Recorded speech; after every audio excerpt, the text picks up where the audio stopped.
has 51 chapters. It immediately opens up with a mafia public execution. And his staff was calling her bitch a lot for my liking. Oh, Corey's mom is 17 when she meets Corey's father, who is 4D. Staring out the window, trying to stop for a sign. The reason why. Hi, it's Mochi or Bored Black Girl. You read the title of this video, so you already know what's going on. Now, normally when I talk about books, they have different names, like Books and Beauty, or What I Learned, or TV/movie versus book. But for this book, I'm actually making a new category, and this I'm going to call library trash.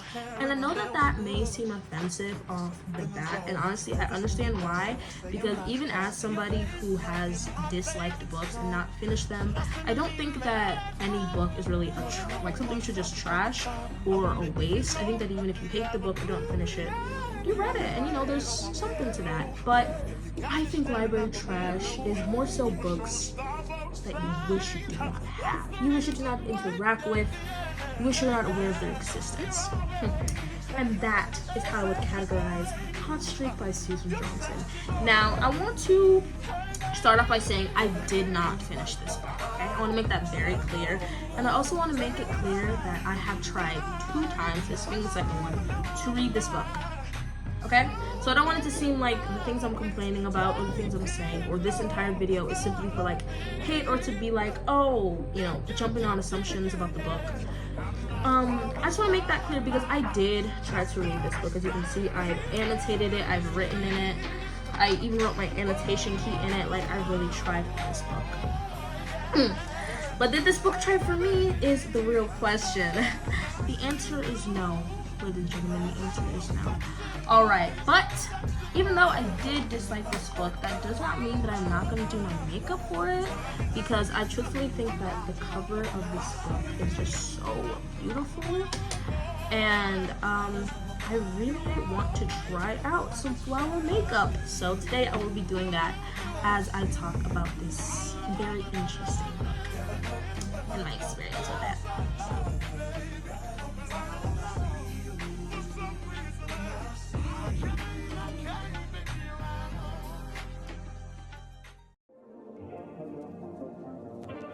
Hot Streak by Susan Johnson was published January 1st, 2004 by Ban Tam.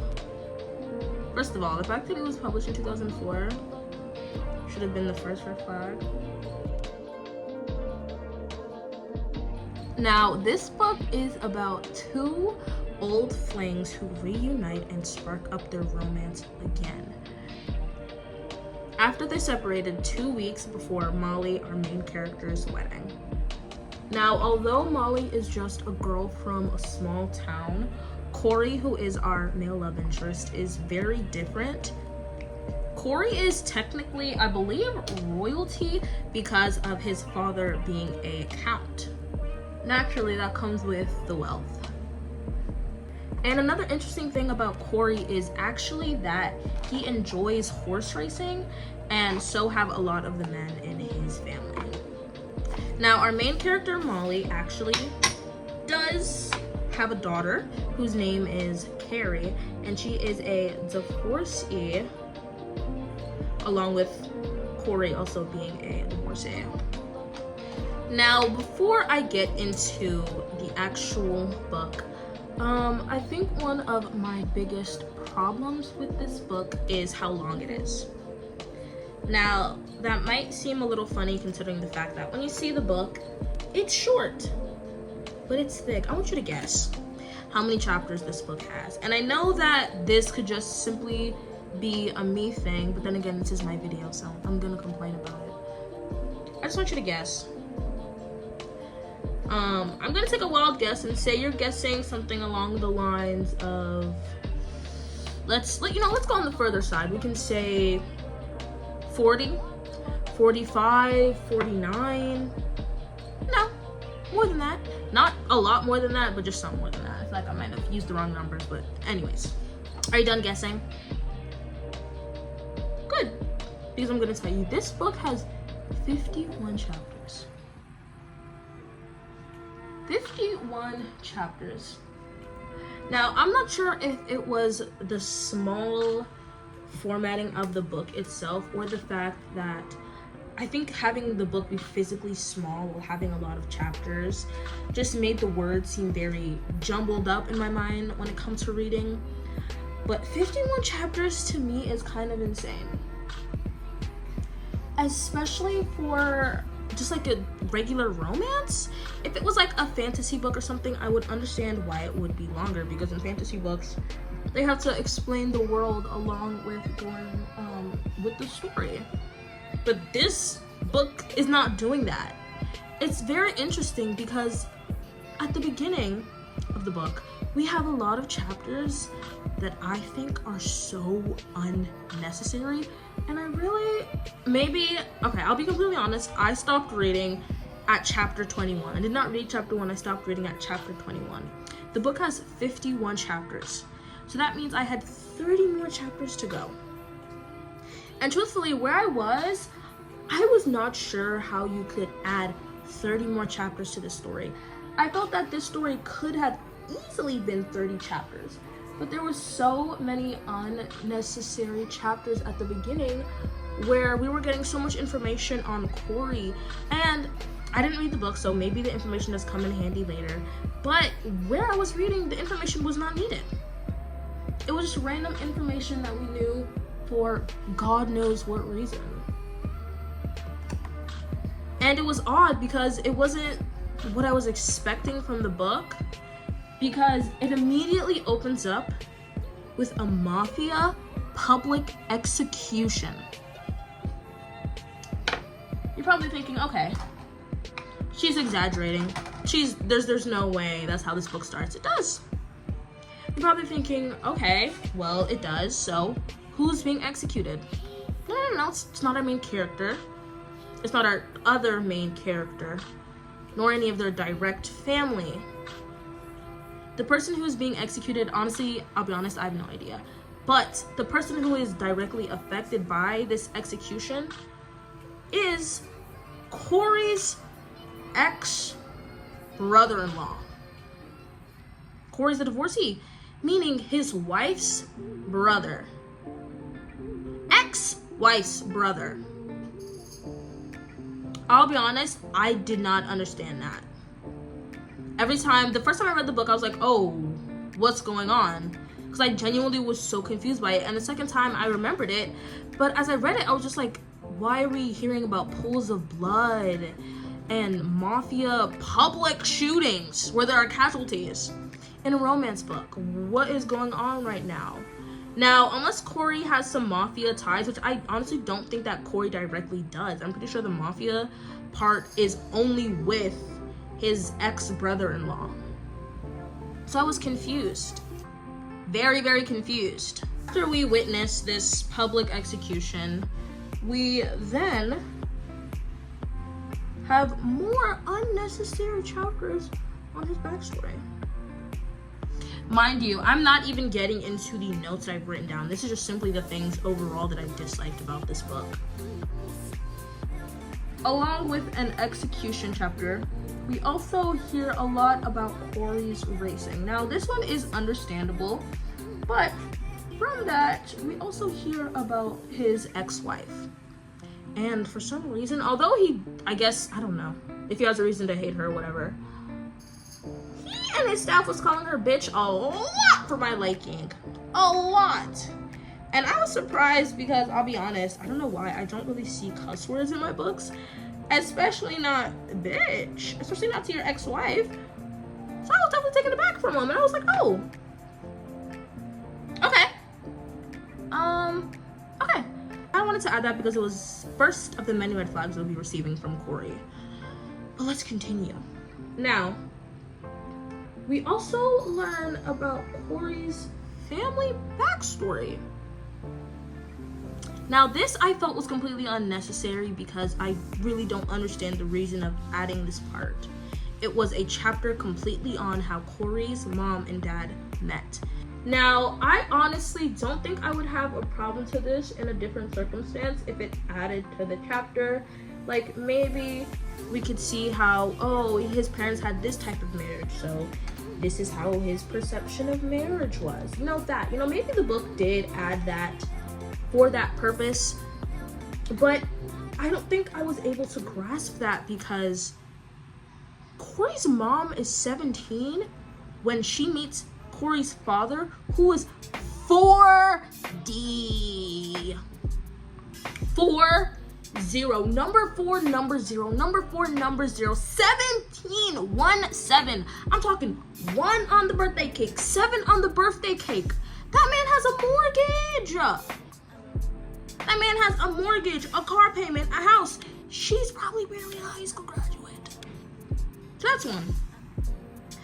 And it wasn't just a simple meet. No, she dragged it out. Susan Johnson dragged it out. We had to learn about how she was underage and how, oh, she was seducing him and how he knew it was wrong, but oh, there was champagne. It's just like, what? Because it's such a disturbing thing to read in a romance book, especially when I feel it adds nothing to the book. Where does it come from? Why do we need to know about it? What is it supposed to be telling me about this book or about our characters? Really, I was really confused. Okay, right? So that's that. Confusion. Okay. Now, besides Corey, we do start to learn a little bit more about Molly, our love interest, and we actually learn that she has a daughter. She has a daughter named Carrie, who is 8 years old. Carrie, sounds a little similar to Corey, doesn't it? I wonder why.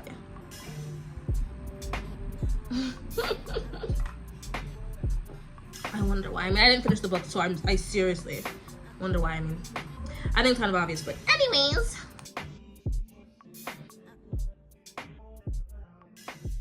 Did I put so much blush on? I can't tell. I kind of feel like I did. What is too much blush for me anymore?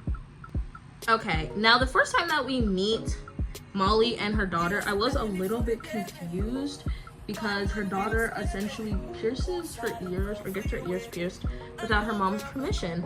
And then soon, mind you, this little girl has just straight pearl earrings. I think she's like 8 years old. And for some reason, her mom calls her fast. Or I guess is worried that she will become fast because of said earrings. That was just a little suspicious to me.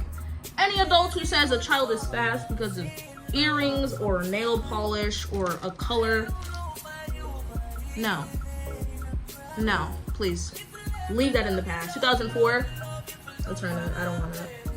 But more information about Corey. We learned that he actually is a director, and that is how him and his wife met. And now, after 11 years, he's finally has the opportunity to direct the movie that he's been wanting to direct for a really long time, because he's a famous director now and he has much more money. And the movie is also a bit controversial.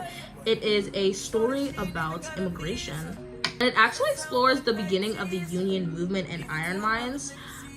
This was a bit of a surprise to me because I wasn't expecting this. Oh, another thing, we learned so much about Corey. 1 or 2 chapters strictly on Corey going to fight in Vietnam. Now, I don't have a problem with this at all. I think it definitely adds depth to his character, but I feel like we learned so much about him and his past, and we learned so little about Molly's past. And I think that's because obviously she's a regular small hometown girl, but it feels like such a disadvantage, especially when we see the way that Corey acts later. It's kind of like, I don't want to know any more about you, sir. Okay, that was just the first part of the book. I did manage to get to some of the second part, but I don't think I was anywhere near done with it, to be completely honest. But in the second part, we actually learn that Molly is a business owner whose business was essentially kind of taken by her ex-husband because his name was on all the papers, and because it is a small town, he knows everybody. And essentially when she divorced him, everybody was kind of like, well, at least all the guys were like, yeah. The bank was like, nah.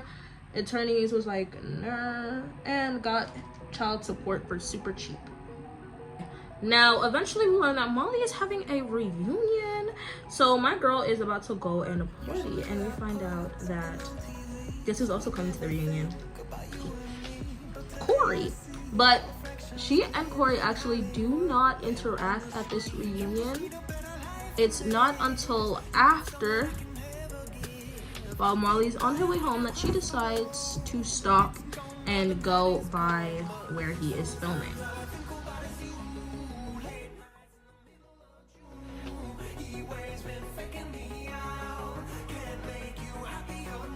She pulls up to where they are filming, and she, of course, sees him. But she sees him with this girl on his arm, and since he is a director and is kind of famous, and already before his directing, she's like, okay, he's been out here partying and chilling. I shouldn't have come here. He's clearly just completely forgotten about me. But that is not the truth. She sees him. He sees her, and he's like, Honey Bear? Which is the nickname that they have for each other, or that he has for her. And he essentially goes up to her and he's like, oh my gosh, girl, where have you been? I've been waiting for you, girl. And immediately,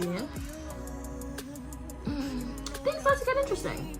Not interesting in that way. Well, interesting in that way. But let's keep moving forward. Sorry, I just shook the table.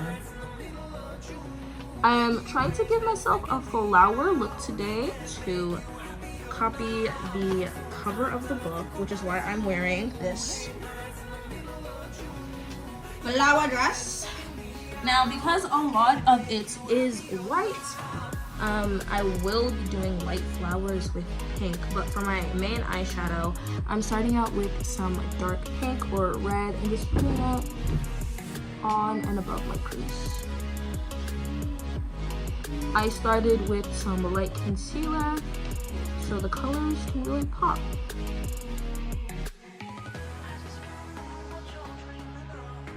Now, I say that it starts off very interesting because this is a little bit unrelated, but we learned that in the past, or I guess in their past, Molly actually hit Corey in the head with a bottle, and I know I'm laughing, but a part of me is kind of like, what? A wine bottle specifically, and it shattered on his head.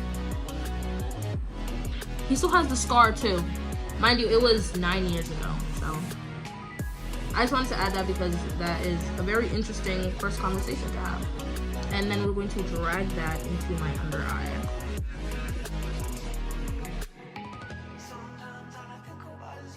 And before we get into more of their discussion with rekindling, I'm going to talk about exactly what happened 2 weeks before her wedding in their old fling. Now, as I said, it was 2 weeks before Molly's wedding to her now ex-husband, Bart. And homegirl was having a fling with a very bad boy at the time, Corey. Now, because of course this is 2 weeks before her wedding, this is scandalous enough. And it is only made worse by the fact that it's a hometown wedding, meaning that their parents have known each other their entire lives, they've known each other their entire lives. It's kind of like a communal town celebration, a real community thing. And one night while she is with Corey, he's like, we should run away together, we should be together. And she's like, oh, I'm getting married. And he's like, okay. And she's like, okay, will you marry me? And he's like, oh, I don't know about that. I'm going to start with this glittery white on my base. I'm not really sure how exactly it's going to pack on. I'm not sure if it's going to add any white color or strictly just a glitter. So I'm actually going to get some white. Have some white eyeshadow right here. Now, because of his hesitation when it came to being with her a long time, she kind of realized, okay, everything my mom said about you was right. You're a low down dirty dog, and rich boys like you don't really marry girls like me. They just kind of mess around with them. So she is hurt and breaks things off with him, and of course he's a stupid man. Sorry. Sorry, that jumped out. I'm sorry, I didn't mean to say that. That jumped out. Did I mean to say that? Anyways, Corey doesn't exactly make things better. So they go on and she gets married to Bart.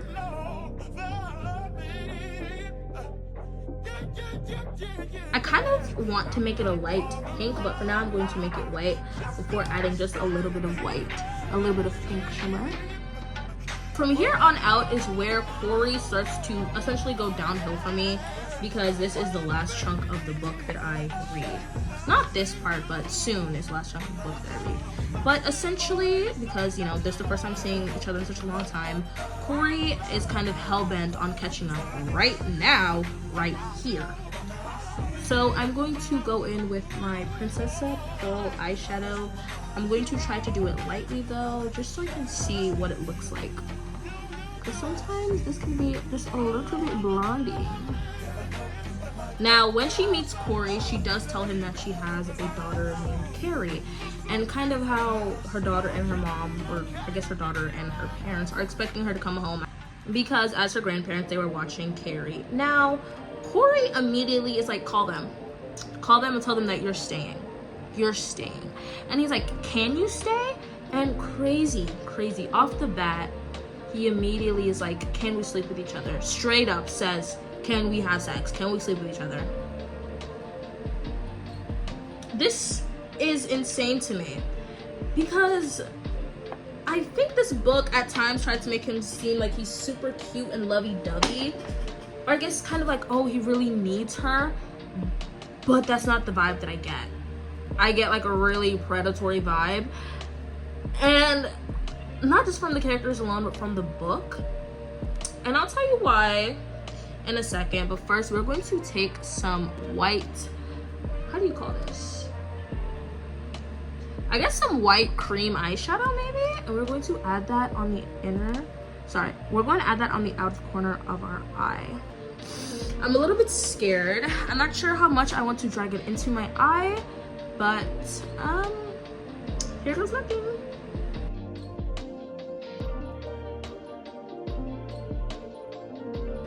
Now, I wanted to add this because I felt like a pop of white was needed, because there is so much white in the book cover. It's actually mostly white. Now, after Molly does call up her daughter and say that she's going to stay, they, of course, Molly and Carrie can have some alone time now, if you catch my drift. Originally, when I was practicing this makeup, I actually incorporated some yellow and green, because as you can see, there is some yellow and green right here. I'm not fully sure how that is going to look, but I am going to also incorporate that. So I'm going to take a slim brush like this. I'm going to just tap it into my yellow just to see how it looks with the yellow. So I feel like green might not be the best. Yellow also is probably not the best. But hey, I don't know. I feel like yellow makes more sense. They start talking about the past and their divorces and all this stuff. And then soon it leads to the point where obviously something's gonna happen. Now, Corey is, in my opinion, purposely ignoring Molly's signs where she's like, hey, I plan to go home to my daughter tonight. You know, I want to go home. She doesn't outright say that, but when he does bring up sex later on when the two are alone, Molly says no. She says that she can't, and she says this, as far as I can remember, multiple times, some iteration of no thank you. But the book pulls this really odd move, and what Corey does is he reminds her how long it's been since the last time they had sex. Mind you, it's been a long time, and I think that in a different circumstances may have been seen as cute if he wasn't talking about the last time that they had sex, the last time we saw each other, or the last time we kissed, or maybe if he wasn't saying it, in my opinion, in an attempt to get her to sleep with him. Okay, I'm going to go in now with some much needed mascara because I'm looking very crazy, and after that we are going to get into our flowers. It just, I don't want to say it feels extremely gross because this is not a feel situation, this is an is. It is gross. She is like, no, I don't want to sleep with you. I want to take things slow and steady, even if there even is something going on here. And he's like, do you know how long it's been since we had sex? We haven't had sex since like 9 years. And he says, not years, a month, dates. And it's just creepy because it's like, oh, okay, I guess it's a positive that he remembers, but it's sex. It's not even cute, it's sexual, and it's not even in a seductive or sweet, like, oh, it's been 9 years and so. It's like, oh no, I don't want to have sex. It's been 9 years. It's literally been 9 years. Like, how do you expect me, like, it's been 9 years. And then soon in the book's description, she finally gives in and she has sex with him. Now, I know that Corey seems like the only weird one so far, but I did say that Molly had some things I didn't like about her either. So when they are, my mascara keeps falling out of. Now with the coercion Corey did out of the way, we get into what Molly does when they have sex. And this is why I mentioned earlier that I think Molly is odd as well. Now, when they are having sex and Corey is finished, he plans to pull out because obviously these are two grown adult strangers, and why would they want to have kids right now? On top of that just being a general thing, Corey, because he was in Vietnam, I don't remember exactly what the situation was, but a friend of his had children, and because of something that went on in Vietnam, his children came out with disabilities or deformities. I can't remember which one in specific, I apologize. Now this makes Corey sad because although he wants to have children, the thought of his children suffering in that way to him is not something that he wants. So of course when it comes down to it, he's like, okay, I'm gonna pull out. Molly's like, no, you can't, like, I need you. And he's like, no, you're fine, like, you are okay, you will be okay. And she's like, I won't, like, I need you. And he's like, okay. Well, he doesn't say okay, right? And then soon it happens. Okay, that was baffling enough, but I guess they ignore it and they continue their conversation after sex. And Corey brings it up again now, and he's like, should we talk about that? Is there like a reason that you wanted me to do that where, you know, there is not a problem? Essentially asking, okay, we did that, but you're like on the pill, right? Like there's something going on where you can't have children. Like I shouldn't be worried about pregnancy. That's what she does, she shrugs. He's like, what do you mean? She's like, oh, it's not a problem. He's like, oh, okay, so you're at that age, maybe, you know, you can't have children anymore or your period stopped. No. She just says, oh, I haven't been with anybody in 2 years, so I don't really know. What?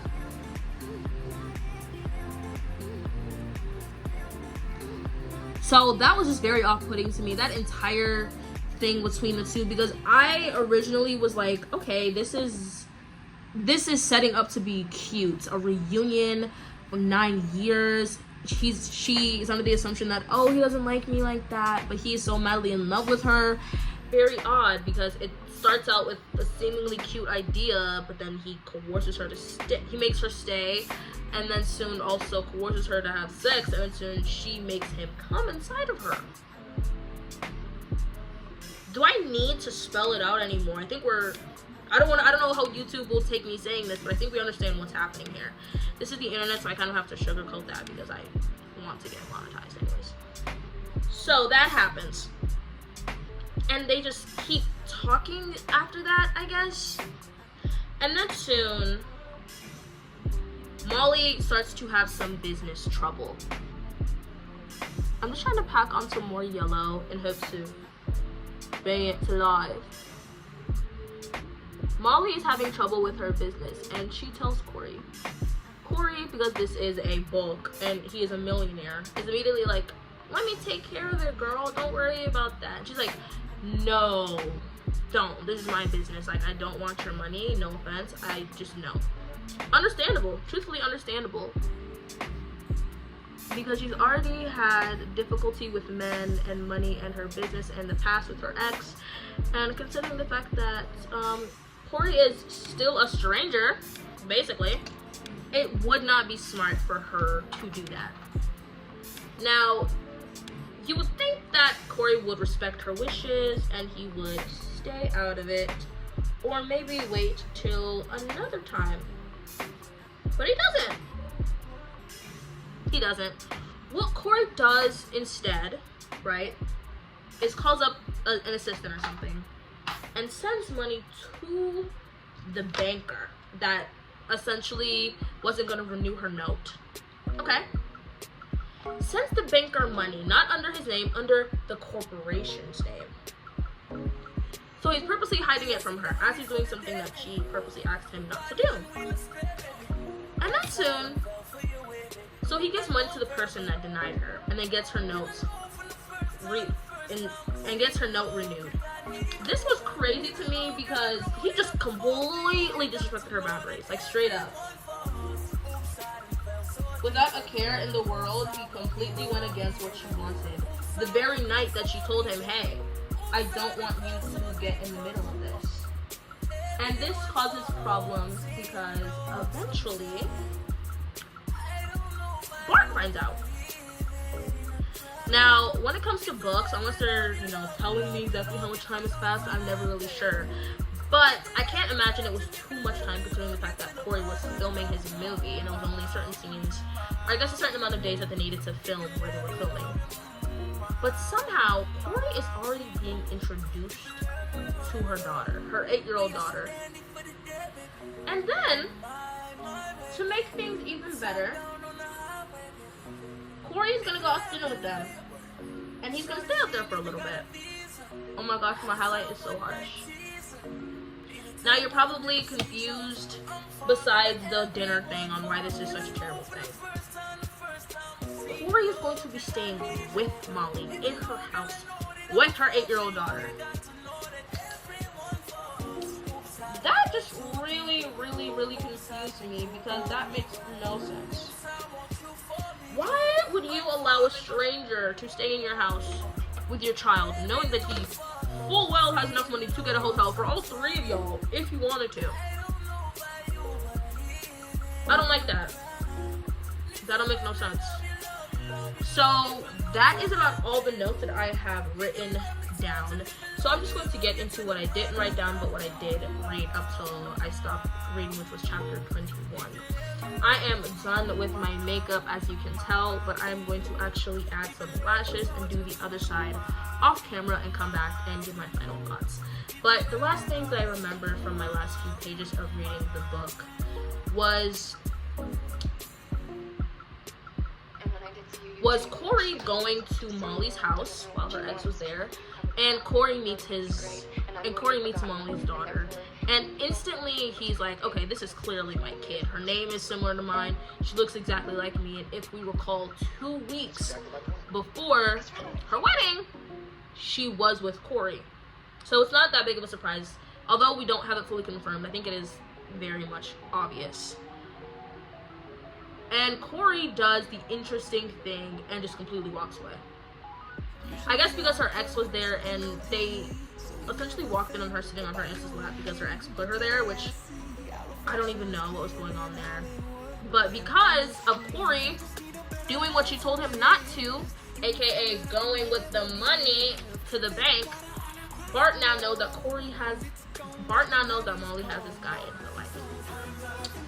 Now there is where I finished the book. I believe the last part that I really remember was Corey saying how he was so angry and all he could do was just walk away after realizing that Molly was definitely not seeing the fact that Carrie's definitely Corey's daughter. Anyways, okay, we are back now. Although not all of our face is done, we are finished with both sides of our eyeshadow along with our eyelashes. Now, because there is a lot of flower happening right now, I'm actually going to draw some small white and pink flowers around my eye. Let's see how that's going to go. I'm not fully sure how well this will do, but we're just gonna wait and see. I'm actually gonna start with this pointed brush. I'm trying to think how I want these flowers to be. They kind of put it right here at the side of my face, kind of like a cutie. I'm using the cream. I think it's eyeshadow, I'm not really sure. I'm going to make 4 flowers. Then we're going to color them and continue from there. Okay, there's our first petal.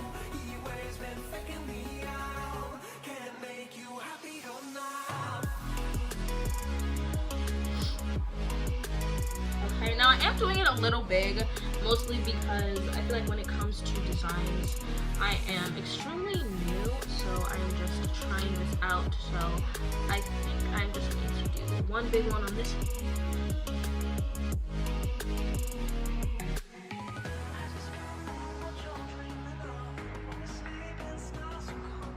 Okay, we're on our final flower. Truthfully, I have been wanting to add designs and things along those lines into my makeup for a long time, but I was a little bit unsure how to.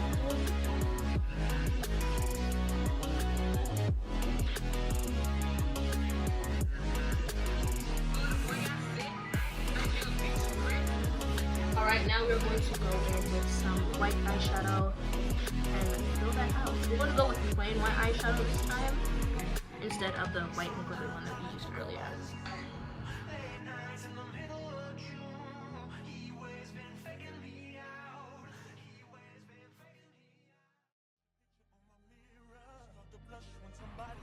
We're actually going to just bring some of the cream in.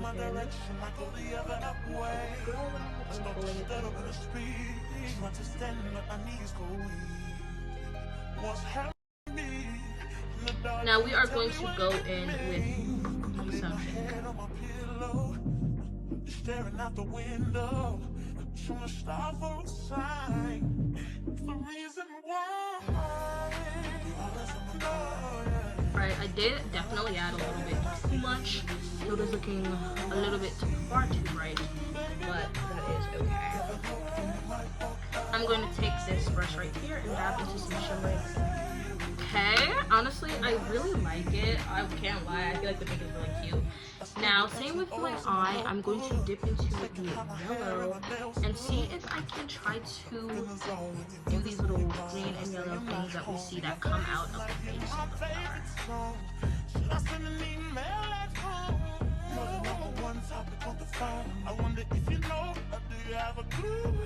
So here is how our flower is looking.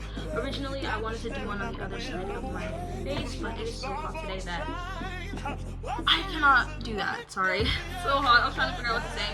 But it's very hot today and I will not be doing that. When I come back, my lips should be done as well as in there, and we can finally get into my final look. Okay, it took a bit, but I am back with my makeup done. You're probably wondering why I am blonde now. It is actually because our main character, Molly, and her daughter are both blonde. I realize now it's something that I forgot to mention, but better late than never. I say I am so over this book. I got it for free, and honestly, feel bad for anyone who paid for it. That is true. I got it for free. If you paid, I'm sorry. I'm so sorry. This book is long and boring. 51 chapters is hard to do much, and truthfully, I don't understand what could have happened. or what else is to write for the next 30 chapters. The book starts with so much unnecessary information on solely Carrie, how his drug addict mafia ex-brother-in-law is in trouble with the mafia, along with his racing and the very weird backstory of his parents. Now, once Molly and Corey are reunited, the book does not get a lot better for me, and I find that Corey is a weirdo and Molly to me is odd as well. I don't want to get into it. Okay. I have tried to read this book 2 times, and both times I hated it. Now, I truthfully may pick up this book again and try to finish it, but that is probably going to happen in the future. Not the near future though, but in the future. Is there anything else I want to add about this book? I think that this book is very interesting solely because I always wonder what goes into the mind when people write certain books, especially when I personally dislike the book. I think I get more into my head as a writer and less as a reader when I dislike a book, which is very interesting. This book, I think, definitely needs to be shorter. Obviously, I have not fully read the book, so for all I know, 51 chapters is in fact necessary. But as far as I read into the book, which was 20 chapters, I really don't know what else the book could have gone on to do for another 30 chapters. It seems pretty simple. Corey could have confronted her about the possibility of him being Carrie's father, and then this, that, and the third would have happened. But truthfully, I really am curious about how this book continues, but I'm not curious enough right now to get over my dislike for the book and finish reading it. I would rate this book, I don't want to do 1 star, I feel like 1 star is pretty mean. I'm gonna give this book I'm gonna give this book 1.5 stars. I think Molly is truthfully a character that I think I like, but I can't ignore the fact that the things that she did in bed with Corey, and I cannot ignore the fact that Corey is also weird, and I cannot ignore the fact that this book just overall has very weird, unsettling tones that don't really work with me. I just think there's a lot of stuff in it that I don't think is necessary and truthfully ruins the book. One, by making it longer and giving us information that we don't need, and as far as I can tell, don't use in the future. I didn't really need to know about Corey's ex-brother-in-law and his mafia troubles, as well as his drug addiction. No shade to that, of course. And I definitely did not need to know about Corey's dad being 40 while his mom was 17. It was unnecessary. Now, Corey going to Vietnam is a different part. I really did like that part of the book because I'd never read a book that got into war like that. And I think it's also interesting considering the fact that he wants to make a movie on the Union and the Iron Mine. But I cannot ignore the fact that Corey is extremely predatory and makes this girl call her daughter and her parents and say, hey, you're gonna stay, and then also constantly asks to have sex. And it's like, it's been 9 years. No, this book was not enjoyable for me. Although I sometimes dislike reading bad books because I get to talk about them on here, it's not enjoyable for me to read them, especially when it is as odd as this one is. If you are someone who has read this book to completion, which no shade, I doubt you are, please tell me what you think. Even if you haven't finished it, if you completely DNF'd it, threw it away. I really want to know other people's opinions of this book because it is a bit of an older book. I think not that many people will be talking about it, but I am interested to hear anybody else besides myself talk about it. Am I just being too sensitive? Am I not understanding the story? Is there more to it that would be explored later on? Or is it kind of what it is at face value? We're going to get real up close on my makeup here. Here is my flower, as well as my eyeshadow. Truthfully, I feel a little bit iffy about this look. I think that it does look good, and I feel really like a Barbie doll, especially with this dress on. The flower turned out a lot cuter than I expected, although it looks kind of iffy on camera. I like it, and that's what matters. And truthfully, the blonde wig was a last-minute decision. I feel like I look a little crazy. Okay, I'm actually in the bathroom because I wanted to do the makeup a little bit of justice because I felt like the light that I had in my room was not good enough. Truthfully, I feel a little bit iffy about this look. I wish the yellow had popped out a little bit more. I feel like that would have been a really nice touch, but overall, I honestly think I really like it. My phone has like 0 storage, so my video got cut at the end there, but I was gonna say overall, I really like it, and I definitely think I would try again to add flowers to my makeup. But thank you so much for watching this video. Please make sure to check out my last book, which I actually kind of enjoyed, at least compared to this book. And also make sure to check out all my other book videos so you can find something that you like. And if you are more interested in makeup, go ahead and check out my makeup videos. Thank you so much for watching. Make sure to check my social media where I'll be posting pictures not only of this makeup, but of my opinions on the book. And I believe that's all. Thank you for watching, and bye.